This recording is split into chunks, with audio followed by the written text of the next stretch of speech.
오늘 주신 하나님 말씀은 사사기 6장 36절에서 40절 말씀입니다. 사사기 6장 36절에서 40절 말씀을 제가 받들어 읽겠습니다. 기드온이 하나님께 여쭈되 주께서 이미 말씀하신 같이 내 손으로 이스라엘을 구원하시려거든 보소서 내가 양털 한 뭉치를 타작마당에 두리니 만일 이슬이 양털에만 있고 주변 땅은 마르면 주께서 이미 말씀하신 같이 내 손으로 이스라엘을 구원하실 줄을 내가 알겠나이다 하였더니 그대로 된지라. 이튿날 기드온이 일찍이 일어나서 양털을 가져다가 그 양털에서 이슬을 짜니 물이 그릇에 가득하였더라. 기드온이 또 하나님께 여쭈되 주여 내게 노하지 마옵소서. 내가 이번만 말하리이다. 구하옵나니 내게 이번만 양털로 시험하게 하소서. 원하건대 양털만 마르고 그 주변 땅에는 다 이슬이 있게 하옵소서 하였더니 그 밤에 하나님이 그대로 행하시니 곧 양털만 마르고 그 주변 땅에는 다 이슬이 있었더라. 아멘. 이솝우화의 아라비아 사람과 낙타라는 이야기가 있습니다. 아라비아 사람이 밤에 천막에서 편히 쉬고 있었는데 낙타가 머리를 디밀고는 밖이 너무 추우니 머리만이라도 제발 천막에 들어갈 수 있도록 해달라 이렇게 부탁을 합니다. 마음씨 좋은 아라비아 사람은 그것을 허락합니다. 그런데 조금 있다가 목까지만 더 들어가면 안 되겠느냐 이렇게 이야기를 합니다. 그래서 그렇게 하라고 합니다. 근데 조금 있다 보니까 발이 너무 시려운데 앞발만 좀 집어넣으면 안 되겠느냐 이렇게 부탁을 합니다. 또 그것도 이제 부탁을 들어줍니다. 조금 있으니까 낙타가 또 이야기합니다. 이렇게 중간에 몸이 걸쳐 있으니까 그 틈 사이로 바람이 들어가지고 오히려 더 추운 것 같은데 그냥 들어가면 안 되겠느냐 이렇게 이야기를 합니다. 그래서 주인은 그렇게 하라고 합니다. 근데 이제 낙타도 들어와 있고 주인도 같이 있다 보니까 천막 안이 너무 좁은 거예요. 좀 있으니까 그 낙타가 이야기합니다. 이 천막이 너무 좁으니까 덩치가 큰 내가 안에 있어야겠으니 당신이 밖으로 나갔으면 좋겠다 하면서 주인을 밀어버립니다. 그래서 이제 결국에는 천막 안에 낙타가 있고 천막 밖에는 주인이 있게 됐다는 그런 이야기입니다. 이 이야기는 조금씩 타협을 하다 보면은 나중에는 의식하지 못하는 중에 자신이 가진 것까지 다 빼앗기는 지경에 이른다, 그런 교훈을 가진 이야기입니다. 지금 이스라엘의 상황이 딱 그랬습니다. 처음 가나안 땅을 정복하고 여호수아가 살아있고 하나님의 기적을 본 세대가 살아있을 때까지는 이스라엘 백성이 하나님을 잘 섬겼습니다. 하지만 점점 하나님의 자리는 없어지고 그 대신에 우상이 그 자리를 대신하게 되었습니다.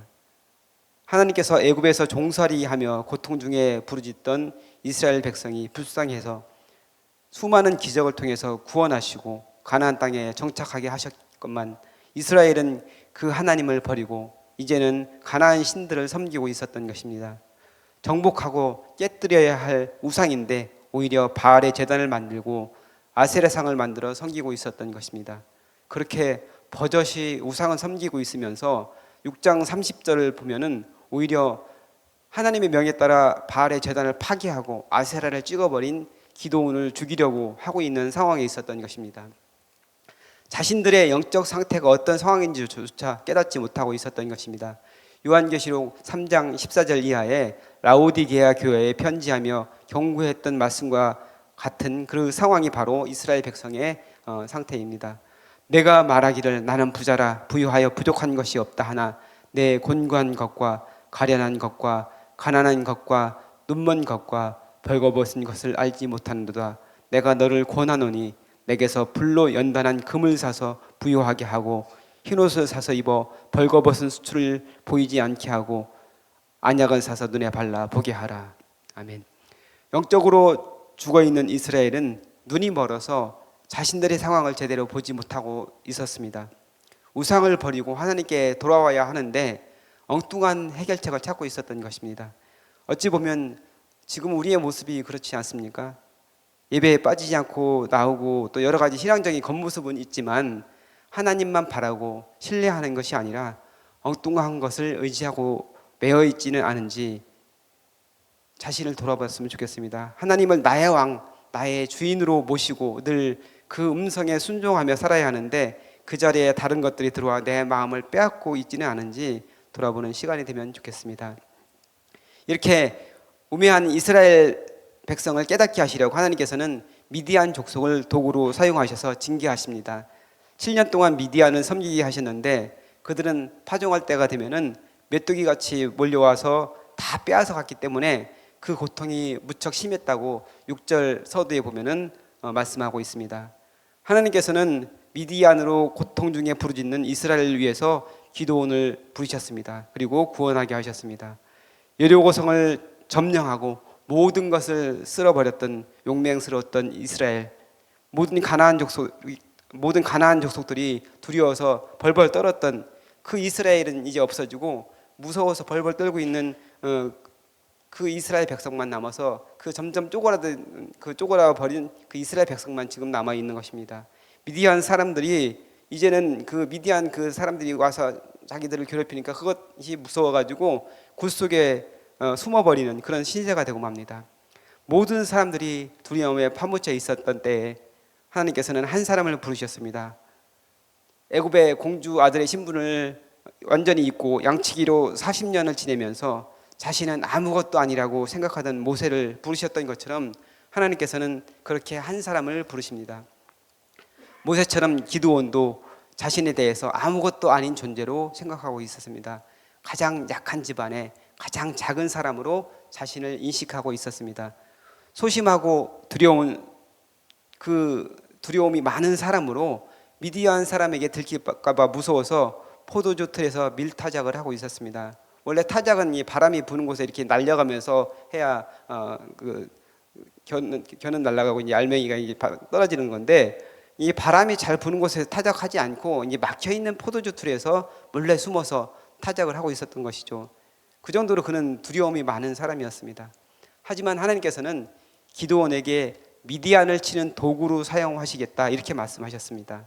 한 사람을 치듯이 그들을 칠 것이다 이렇게 말씀을 하셨던 것입니다. 중요한 것은 하나님께서 그와 함께 하시겠다고 하신 것입니다. 인간 기드온은 그의 고백처럼 아무것도 아닌 존재입니다. 하지만 하나님께서 함께 하시는 기드온은 그토록 무섭고 두려운 미디안 족속을 한 사람 치듯이 이길 수 있는 그런 사람이 되는 것입니다. 하나님께서 우리를 부르실 때 실패한 자리, 낮아진 자리, 아무것도 할 수 없다고 생각하는 자리에서 부르십니다. 우리가 잘 나가고 모든 것이 형통한 상황에서 부르시지 않고 철저히 무너진 자리에서 우리를 부르십니다. 그 이유는 내 능력이 아니라 하나님께서 나를 통해 일하심을 우리로 깨닫게 하고자 하시기 때문입니다. 기드온은 하나님의 부르심을 받았지만 끊임없이 의심했고 계속해서 하나님께 증거를 요구했습니다. 그 이유는 그가 영적으로 무지했기 때문이었고 또한 하나님을 온전히 신뢰하지 못했기 때문입니다. 하나님의 사자가 나타나 말씀하시자 증거를 요구하다가 바위에서 불이 나와서 그 재물을 다 태워버리니까 죽을까 봐 무서워서 벌벌 떨었습니다. 그만큼 하나님의 임재에 대해서 무지하고 무감각했던 사람이 바로 기드온이었습니다. 33절 이하에 보면은 미디안 연합군이 쳐들어와서 이스라엘 골짜기에 진을 치고 이스라엘을 공격하려 하고 있었습니다. 그때 하나님께서는 기드온에게 성령으로 충만하게 하셔서 큰 용사가 되게 하시고 그리고 이스라엘 백성들을 군사로 부르도록 하셨습니다. 하나님께서는 분명히 기드온을 통해 이스라엘을 구원하실 것이라 말씀하셨고 미디안을 한 사람 치듯이 할 것이라 이렇게 말씀을 하셨고 함께 해 주시겠다 분명히 말씀을 해 주셨습니다. 하지만 그럼에도 기드온은 계속해서 하나님께 증거를 요구합니다. 양털 한 뭉치를 취해서 다른 곳에는 이슬이 내리지 않고 그 양털에만 이슬이 내리게 해주시면은 자신을 통해 이스라엘을 구원하시겠다는 그 하나님을 믿을 수 있겠다 이렇게 이야기를 합니다. 하나님께서는 이 어린아이와 같은 요구도 들어주십니다. 하지만 기드온은 거기서 그치지 않고 다시 요구를 합니다. 이번에는 양털 주위에 있는 땅에는 이슬이 내리고 양털은 뽀송뽀송하게 그대로 있게 하시면 믿겠다 이렇게 다시 하나님께 증거를 요구합니다. 하나님께서는 이 요구도 들어주십니다. 기드온이 끊임없이 증거를 요구한 이유는 그의 성격 때문이 아닌가 생각이 됩니다. 사람들은 다양한 성향들이 있습니다. 근데 이제 그 다양한 성향 중에서 안전에 대한 욕구가 강한 사람들이 때로 있습니다. 우리 속담에 돌다리도 두들기고 건너간다 이런 이야기가 있는데 어떤 사람은 돌다리를 두들기고 또 두들기고 그리고서 안 건너가는 사람도 있습니다. 그 정도로 완벽하게 안전이 보장돼야만 행동하는 사람이 있습니다. 아마 기도원이 이런 부류의 사람이 아닌가 싶은데요.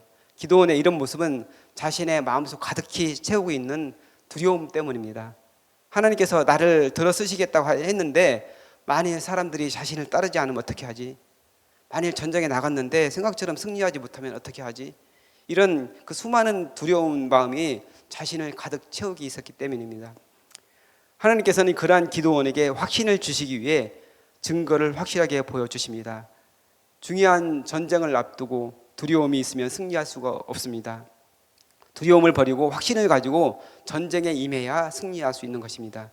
기도원이 불러모은 3만 명이 넘는 군사들에게 기도원이 이야기를 하죠. 두려운 마음이 있는 사람은 다 가라 이렇게 이야기를 했더니 2만 명이 넘는 사람들이 돌아가 버렸습니다. 숫자만 많았지 오합지졸이었던 것입니다. 하나님께서는 우리에게 온전히 하나님만을 신뢰하라고 말씀하십니다. 내 안에 숨어있는 두려움을 몰아내고 하나님만을 온전히 바라보라고 말씀하십니다. 기도원처럼 증거를 보고 하나님을 신뢰하는 것이 아니라 오늘 우리가 부른 찬양처럼 보지 않고 믿는 사람을 하나님께서는 기뻐하십니다.